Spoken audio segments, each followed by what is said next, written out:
Hey, good morning, Steph. You mentioned that closure in Brampton, and it is because of this happening now. Fire crews investigating a massive fire that has destroyed a home in Brampton. So let's bring you to some photos sent to us by a neighbor early this morning.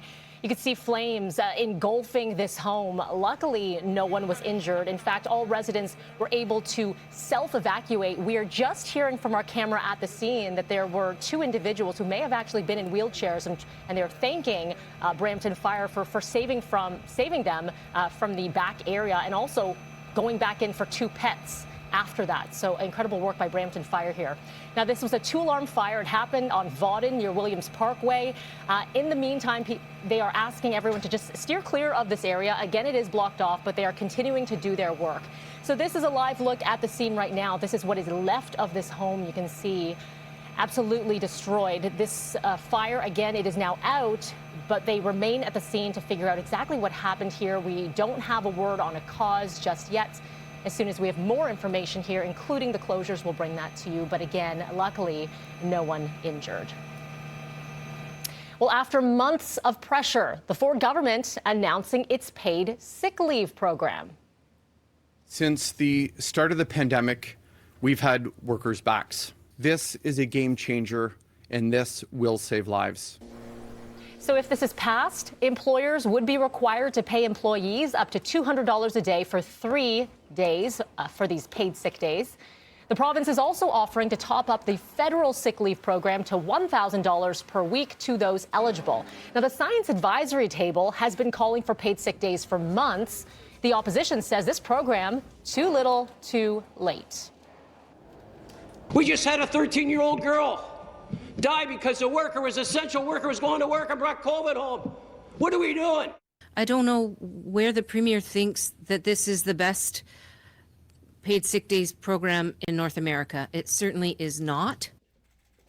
Premier Ford repeatedly saying paid sick days were not necessary because there was an existing federal program. That program, which will cost the province between $750 million to $1.5 billion, will be retroactive to April the 19th and be in effect until at least September 25th. Now, doctors echoing the call, telling CityNews reporter Melissa Nakovely that this program will not be enough. It is not adequate. 3 days is just not enough. And then the other piece also is that it's not permanent. It's missing some key components, and the fact that it wasn't adequate, that it didn't really support the 10 days that were really needed as people have to isolate for 10 days. A statement from the office of the federal finance minister, Chrystia Freeland, saying in part, our priority is protecting lives and ensuring no one needs to put themselves or others at risk if they feel sick. As we have said, we will be there to help Ontario with its program. This morning, Prime Minister Trudeau is expected to have a private call with provincial and territorial premiers, and we will follow that. Well, starting today, childcare workers in licensed childcare settings can register for their COVID-19 vaccine. Those bookings can be done through the province's booking system. Officials say workers will be getting a letter, or should get a letter, from their employer, and they must have that letter during registration and when you go in for your vaccination appointment. Officials say eligibility will be expanded to childcare workers in unlicensed settings in the coming weeks. Hospitals can now move patients waiting for long-term care placements to nursing or retirement homes without their consent. The province says the emergency measure, it's temporary, and the move necessary to help ease the strain on our healthcare system. Transfers will only be done if doctors are confident that the patient's health won't be further compromised after a transfer. A community-based plan combating anti-Asian hate crimes in the GTA launching today. The Chinese Cultural Centre of Greater Toronto, who are organizers of the Stronger Together project, hosting a virtual news conference commemorating the occasion this afternoon. This will be at 12:30. The two-year initiative will address issues related to hate-motivated crimes, focusing on Asians in the province. The plan will be conducted through seminars and town halls led by the CCC, all in collaboration with multicultural community partners.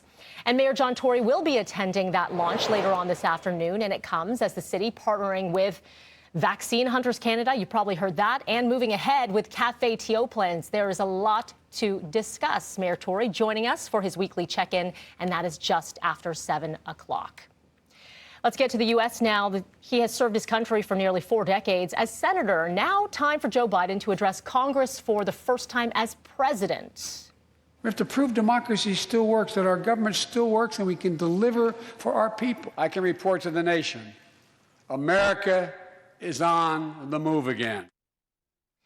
So before a socially distanced Congress, Biden laying out ambitious proposals as part of a post-pandemic recovery, including a $2 trillion Buy American plan. Canadian suppliers watching for those developments, hoping to avoid being cut out from the country's efforts to resurrect the economy.